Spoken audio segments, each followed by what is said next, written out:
God said, Behold, I have given you every plant yielding seed that is on the face of all the earth, and every tree with seed in its fruit. You shall have them for food. Genesis 1:29. Hi, Lewis Valley Lutheran Church. I'm Stacia Nordine. I'm Christoph Nordine.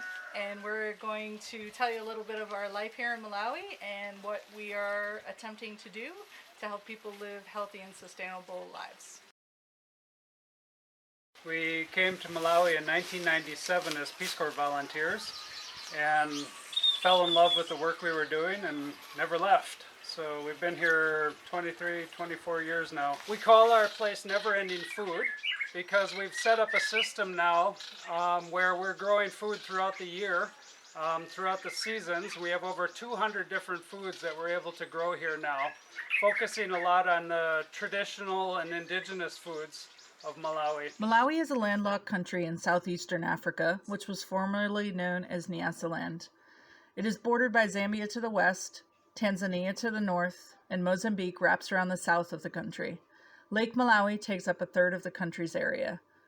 The economy is heavily based in agriculture, with a largely rural population that is growing at a rapid rate. It currently has an estimated population of around 18 million people, with about 3 million people in urban areas. Malawi is a beautiful country, full of plateaus, valleys, woodlands, and farmlands. National parks still offer protection to majestic animals such as elephants, hippos, lions, and antelope. Unfortunately, all these areas are being rapidly degraded. Poor farming practices and an over-reliance on the growing of corn to meet people's nutritional needs have left many in the country facing problems of poverty, malnutrition, and hunger. So my work is as a registered dietitian, and what I do with sustainable living is help people eat healthier diets. Not only just showing what we do here at home, but I work with various organizations around the country, helping them improve their programs and their policies. Right when we first came to Malawi, people were mostly focused on maize. We've been able to change some of that by helping people understand why we need to eat and grow a variety of different foods. So I've been working on various research projects to help understand how to help people change what they're thinking now and how we can improve through different teaching methods, and also better policies so that we have more diverse food systems. So we've come a long ways in 24 years, but we're not quite there yet. We still have quite a lot of children who are malnourished, either too short for their height or too thin, and we also have a growing problem with diseases that we see in the States. So a lot of heart disease, hypertension. So we're working on all kinds of healthier living through policies and programs in the country. In 2001, the government of Malawi launched their 6-food group model to promote nutritionally diverse foods. Since the 1800s, when corn was introduced to Malawi, the colonialists, and then the Malawian dictator, pushed corn as a modern crop, convincing them that their own foods were backwards and inferior, when the exact opposite is actually true. Traditional indigenous species are extremely productive and resilient and are often more nutritious than the introduced species. NeverEndingFood helps to show people from community level up to policy level that through the use of seasonal, perennial, indigenous, and locally available foods, people can bring an end to things like hungry seasons and malnutrition for free. In 2003, we were able to purchase 3 acres of land here where we're living right now, which is about the average size plot for the small-scale farmer in Malawi. So everything we've been doing is sort of replicable in size and scale, and we've been using a type of agriculture called permaculture, which is a combination of the two words permanent and agriculture, or permanent culture, to design sustainable systems for living. And a lot of our work in Malawi has focused on the developmental problems that a lot of countries are facing in terms of poverty, food security, nutrition security, climate change. And so we've been able to use the permaculture to address a lot of those issues. Permaculture is a sustainable design system which first originated in Australia in the early 1980s. It is based upon 3 simple ethics: care of the earth and all of its living systems, care for people, which includes physical, social, and spiritual needs, and a fair sharing of resources to ensure that everybody has access to what they need to grow and thrive. Or as Gandhi once said, live simply so that others may simply live. Permaculture links these ethics to every aspect of life, from how we protect and manage the soil, water, and climates which make our food production possible, to the energy and shelter we use in our daily lives. When teaching in Malawi, Station I use 8 permaculture principles, which include see solutions, not problems, observe, learn, and share, nature is the best teacher, be diverse, nature always plants a variety, everything works together, think cooperation, not competition, be efficient, use everything to its fullest potential, conserve energy, let nature do the work, think ahead, and see the whole picture. So we'll take you around and show you some different parts of our house and kind of relate that to what we are doing outside the house as well. We'd like to show you a couple different tools that we use in permaculture, and the terms that we use for them, we'd like to describe them a little bit, things like guilds and zones. So one of the things we do in permaculture is to conserve our resources. Christoph was explaining we don't waste anything in permaculture. And that includes our own energy. So just behind us is our kitchen and our house, and this is where we spend a lot of our time and our energy. We talk about permaculture in zones. A lot of times in America, you use zones as gardening zones. In permaculture, we use it as energy zones. So the area around our house, or it could be around our school or the church you're sitting in, a restaurant, that's our zone 0. That's our starting point. And inside our zone 0 is where humans have a lot of resources, usually some water, some organic matter. And we do permaculture inside our house and how we build our house, and also outside our house. Right in the area outside our house that we use quite a lot is called Zone 1. So Christoph and I are standing here in Zone 1. The things we put in our Zone 1 are things that we need to take care of every day and that need us every day. So it's very convenient for us to take care of them. As we move out further, it's not necessarily moving out exactly in a circle. It depends on where your energy is. We move out a little bit further, and it would be just outside our house, would be a Zone 2. And that would be more like fruit trees that we don't need to visit every day. A little bit further than that, our Zone 3 would be our integrated fields.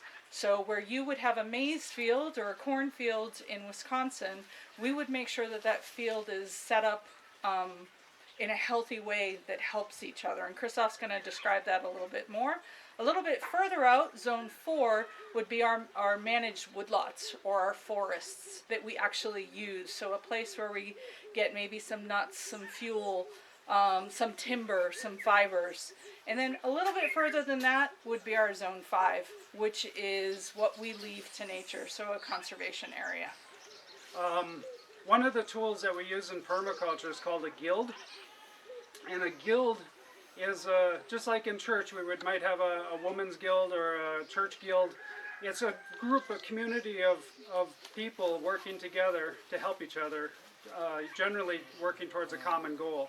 In permaculture, a permaculture guild is plants and animals and living organisms, including humans, that work together to help each other.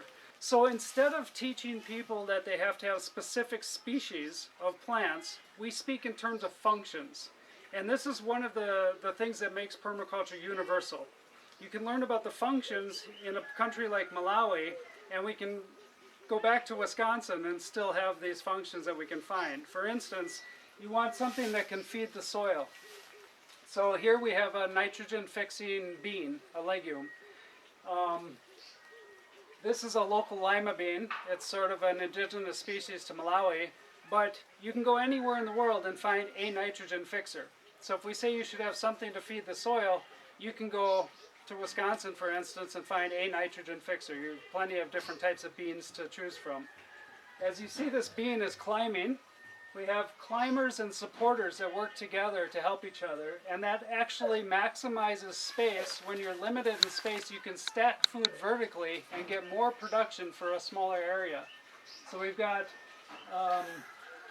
beans climbing this banana, and then we've got passion fruit vines that are climbing our house into an avocado tree. We've got different types of climbers. You'll see like smaller climbers like bush beans that people use on their corn plants. They talk about the American Indians that had the corn with the bean and the pumpkin. They called it the Three Sisters.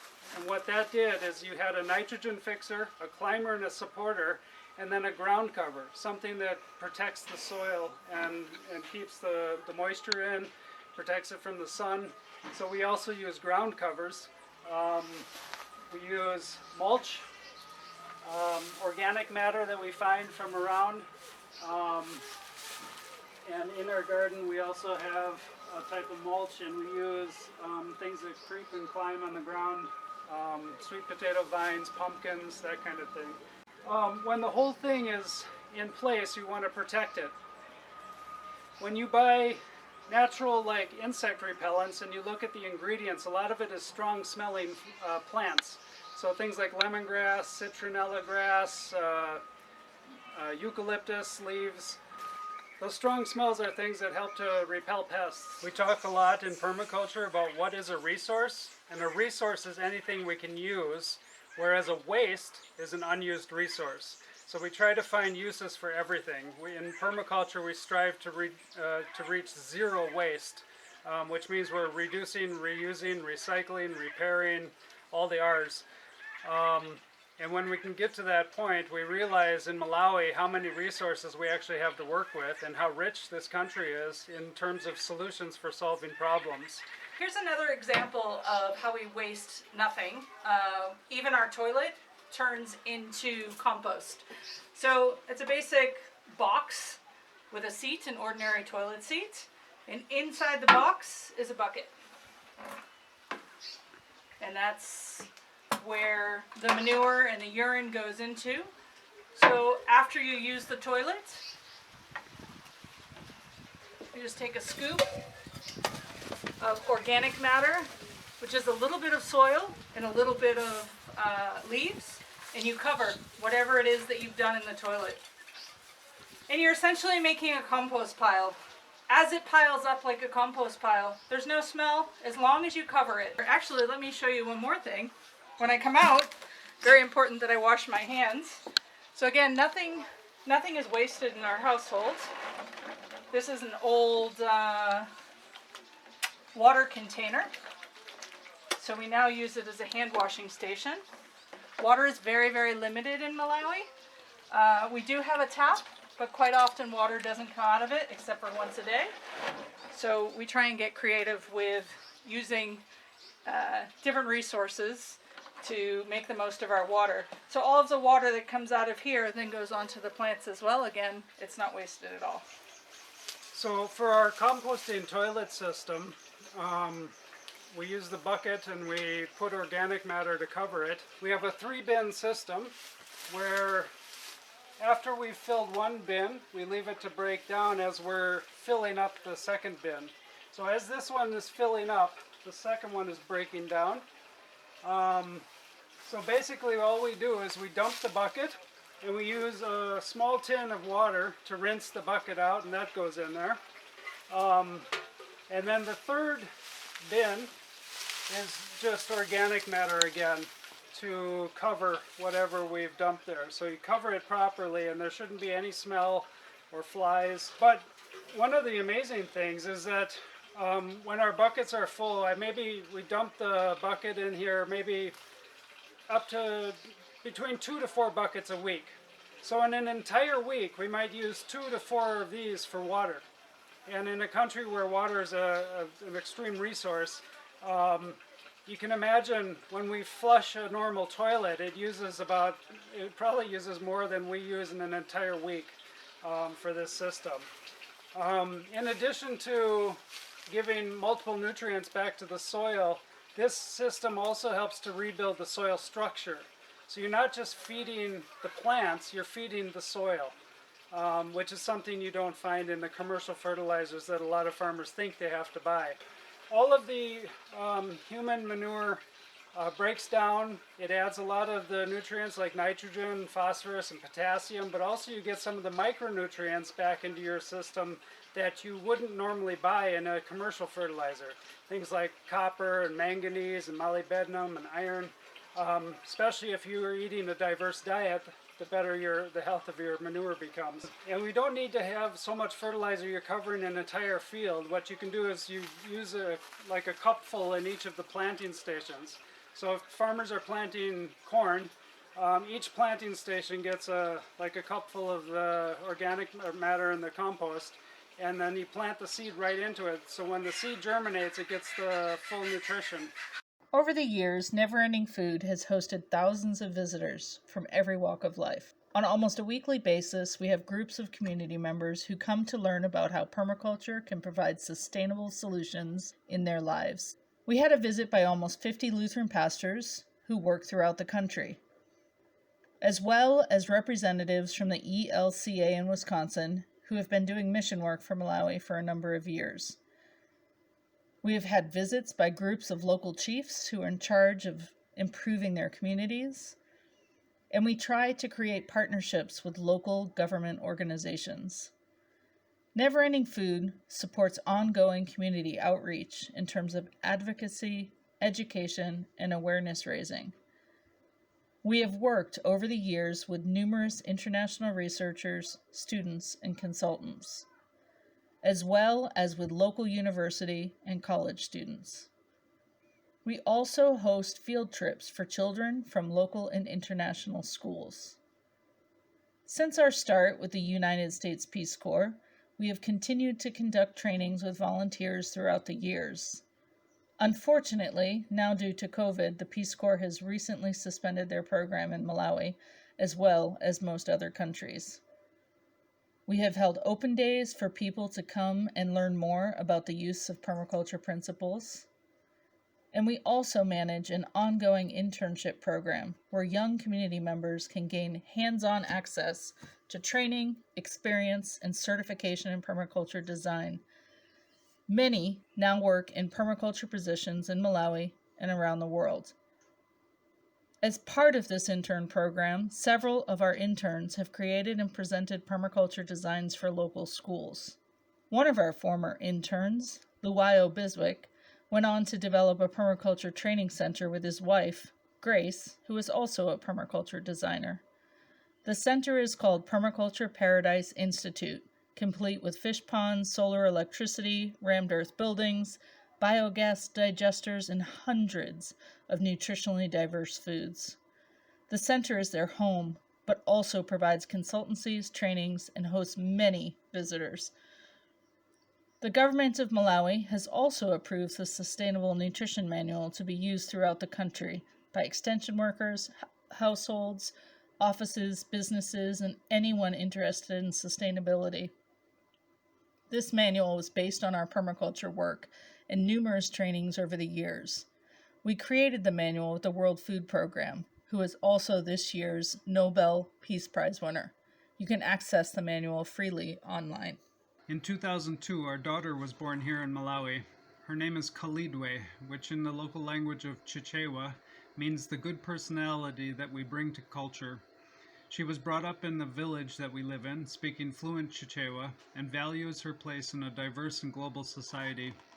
Needless to say, her life in Africa has been an exciting one, full of wonder and amazement. Her best friend growing up was our next-door neighbor, Henry. She and her friends did all the typical things that kids do, like making forts, running through the cornfields, making crafts, and an occasional trip to enjoy Lake Malawi.